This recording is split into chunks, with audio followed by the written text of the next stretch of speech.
நெஞ்சிலே நெருப்ப வச்சா நீரும் அணைக்க முடியுமா? கண்ணிலே முள்ளு தைச்சா இமயம் மூட முடியுமா?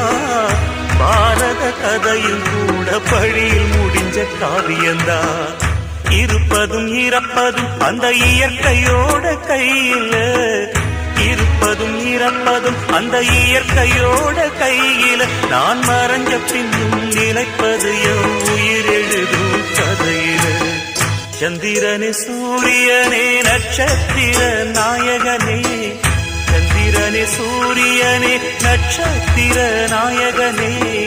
கிழக்கு வெளுத்ததடா மனசும் அங்கே சிவந்ததடா. சுட்டவடு ஆரன நெஞ்சில் பட்ட பின்பு மாறன.